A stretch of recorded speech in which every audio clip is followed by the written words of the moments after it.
தலைப்புச் செய்தி. வணக்கம். வெற்றி நோக்கிய பயணம். SKTV செய்திகள். செய்தி ஆசிரியர் சாதிக் அகமது. வாசிப்பவர் MKM ஹிதாயத்துல்லா. மட்டக்களப்பு மேற்கு காயன்குடா கண்ணகி வித்தியாலயத்தின் புதிய கட்டட திறப்பு விழா இன்று பாடசாலை அதிபர் ஜெயநாதன் தலைமையில் ஆரம்பிக்கப்பட்டது. இந்நிகழ்வின் பிரதம அதிதியாக லண்டன் இளபரீஸ்வரர் ஆலயம் உயர் செயலாளர் ராஜசிங்கம் ஜெயகதவன் மற்றும் கௌரவ வர்த்தக மற்றும் வாணிப இராஜாங்க அமைச்சர் சதாசிவம் வியாழந்தரன் ஆகியோர் கலந்து கொண்டனர். மேலும் சிறப்பு அதிதிகளாக மட்டக்களப்பு மேற்கு வலய மற்றும் வலயக்கல்வி பணிப்பாளர் யோகேந்திரா ஜெயச்சந்திரன் மற்றும் சிறப்பு அதிதிகளாக கலாநிதி டி கிருஷ்ணமோகன், பேராசிரியர் அரசியல் விஞ்ஞான கிழக்கு பல்கலைக்கழக பேராசிரியர் M பக்திநாதன், விலங்கு ஞானம் கிழக்கு பல்கலைக்கழகம் விருட்சம் தொண்டு நிறுவனம் இணைப்பாளர் செல்வி P கவிதா ஆகியோரின் பங்கு பெற்றலுடன் இந்நிகழ்வு இனிதே ஆரம்பமானது.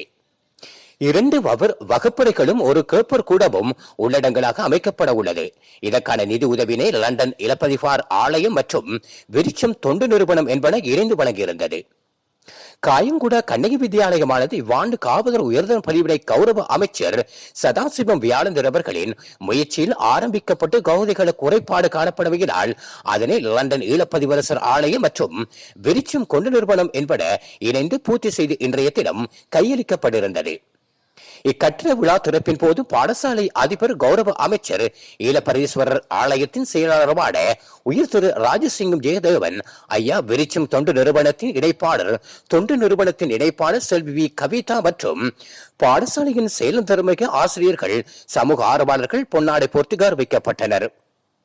இந்நிகழ்வின் போது பங்கு பெற்றிருந்த அனைத்து பொதுமக்கள் மாணவர்கள் உட்பட அனைவருக்கும் மதிய பூசண விருந்துபசாரம் லண்டன் நேதபதியர் ஆலயம் ஏற்பாடு செய்திருந்தவை குறிப்பிடத்தக்க விடயமாகும். மேலும் இப்பாடசாலையானது கடந்த வருட தேசிய மட்டத்தில் எல்லை விளையாட்டு போட்டியின் பெண்களுக்கான பிரிவில் 3ஆம் இடத்தினை பெற்றிருந்தவையும் குறிப்பிடத்தக்கது. இப்பாடசாலையானது தொடர்ந்து கல்வியிலும் இணைப்பாட விதான செயல்பாடுகளிலும் மிக சிறந்த பெறுபேறுகளை பெற்று கொண்டிருப்பது குறிப்பிடத்தக்க விடயமாகும். இதனை கருத்தில் கொண்ட வலய கல்வி பணிப்பாளர் திரு யோ ஜெயச்சந்திரன் அவர்கள் இப்பாடசாலையின் உயர்தர ஆரம்பிக்கப்படுவதை வரவேற்று அவரது முழு ஒத்துழைப்பையும் வழங்கியிருந்தமை இன்றைய விழாவில் அனைவராலும் எடுத்துக் கூறப்பட்ட விடயமாகவும் காணப்படும் என்பது குறிப்பிடத்தக்கது. வணக்கம். நண்பர்கள் கூடாக நிதி பெற்றது மாத்திரமில்லை, ஆலயத்தின் வருமானத்தில் இருந்து நாங்கள் நிதியை பெற்று அந்த பள்ளிக்கூடத்துக்கு இந்த அதிபரை நாங்கள் நன்றி சொல்ல வேண்டும். ஈழப்பரீஸ்வரர் மண்டபம் என்று போன்றது நமக்கு மிகவும் சந்தோஷமாக இருக்கின்றது.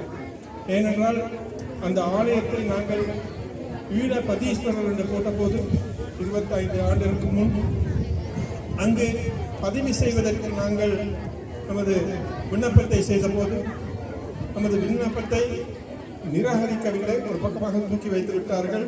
கேள்விகள் ஊடக நண்பர்களுடைய நாடு ஒரு பொருளாதார பிரச்சனையிலிருந்து இப்பொழுது படிப்படியாக மேல் நோக்கி வருகிறது. ஆகவே இந்த ஒரு 400 லட்சம் ரூபாய்க்கு போன டாலர் இன்றைக்கு 295 ரூபாய்க்கு வந்து விட்டது. இது நாட்டில் உங்களுக்கு தெரியும், ஒரு போலிங் கலாச்சாரம் இருந்தது. எரிபொருளுக்கு டீசல், பெட்ரோல், மண்ணெண்ணெய் முழுதுக்கு லைன் என்றார்கள். இன்றைக்கு அந்த போலிங் கலாச்சாரம் இல்லாமல் போய் போதுமான அளவு தேவையான பொருட்கள் இருக்கிறது. ஆனால் ஒரே ஒரு சவால் இருக்கிறது, விலைவாசி குறைய வேணும். விலைவாசிகளும் குறையுமானால் இந்த நாடு பொருளாதாரத்தில் சற்று மேலோங்கி வந்து விட்டது என்று நாங்கள் கருத முடியும். ஆகவே அந்த விலைவாசிகளை குறைப்பதற்கான வேலை திட்டங்கள் இப்பொழுது மும்முரமாக அரசாங்கத்தினால் முன்னெடுக்கப்படுகிறது. நேற்றுக்கு முந்தைய தினம் கூட பின்னர் 5 மணிக்கு ஆரம்பித்து 8 மணி வரை ஜனாதிபதி நேரடியாக கூட்டங்கள் இடம்பெற்றது. விலைவாசிகளை குறைக்க வேண்டும், வெகுவாக குறைக்க வேண்டும் என்ற விஷயத்தில் அரசாங்கம் இப்பொழுது கூடுதலான கவனத்தை செலுத்துகிறது. பல புதிய திட்டங்களை முன்னெடுத்துக் கொண்டு வருகிறது. இவ்வாறான பொருளாதார பிரச்சனையான காலகட்டங்களில் இன்று கிருஷ்ணமோகன் சார் சொன்ன மாதிரி உண்மையிலே எங்களுடைய புலம்பெயர் உறவுகள், தொப்புள்குடி உறவுகள், எங்களுடைய உடன்பிறப்புகள் இவ்வாறான நலனுதவி திட்டங்களை செய்ய முன்வருவது என்பது பாராட்டுக்குரிய விஷயம். நாங்கள் யாரும் மறக்கவும் முடியாது. அதுக்கு மீண்டும் நான் விருட்ச அமைப்புக்கும் ஈழப்பரிசு ஆலயத்தினுடைய தர்மகர்த்தா, ஸ்தாபகர், செயலாளர், எங்கள் அன்புக்கும் பாசத்துக்குரிய ஜெயதேவன் மாணவர்களுக்கு மீண்டும் வார்த்தையால் நன்றி சொல்ல முடியாது நன்றி கூறி நான் எனது உரையை நிறைவு செய்வதோடு நான் ஒரு சிலருக்கு என் சார்பாக எங்களுடைய சமூகம் இந்த மக்கள் சார்பாக சில பொன்னாடைகளை பொறுத்து கௌரவிக்கிறேன். அந்த முதலாவதாக எங்களுடைய ஜெயதேவன் அவர்களுக்கு இந்த பொன்னாடையை பொறுத்து கௌரவிக்கலாம் நினைக்கின்றேன். அதுக்கான பேராசிரியர் பத்மநாபன் சார் அவர்கள்ட்ட நான் ஒப்படைக்கிறேன். அவருக்கான பொன்னாடையை போட்டி கௌரவிக்குமாறு காயமுடா கண்ணகி வித்தியாலயத்திலே முதலாவது பல்கலைக்கழக மாணவி என்ற வரலாறு நிச்சயமாக உங்களுக்கு தான் கொடுத்தானது என்பதை நீங்கள் மனதிலே வைத்துக் கொள்ளுங்கள். ஆகவே இங்கே உயரம் ஆரம்பிக்கப்பட்டது சரிதான் அல்லது ஆரம்பிக்கப்பட வேண்டியதுதான் என்பதை நிரூபிக்க வேண்டியவர்கள் நீங்கள் தான்.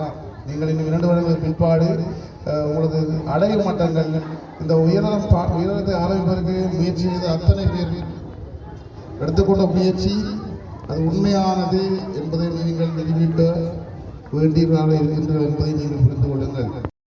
மண் சுமந்த மண் 30 வருட கால யுத்தத்தினால் சிதைந்து போன மண் நாங்கள் எல்லாவற்றையும் இழந்து நிற்கதியாக மாற்று வழியின்றி தடுமாறிக்கொண்டிருந்த காலம் ஒன்றிருந்தது. அது 30 வருட கால யுத்த காலம். அதில் நாங்கள் இழந்தது அனைத்தையும் இழந்தோம். ஆனால் கல்வியை இழக்கவில்லை. கல்வி எங்களுடைய மூலதனம், முதலீடு, அதுதான் எங்களுடைய முதுகெலும்பு. உயர்தரம் கற்பது என்பது தன்னுடைய தாய் வீட்டிலே இருந்து படிப்பதற்கு சமனானது.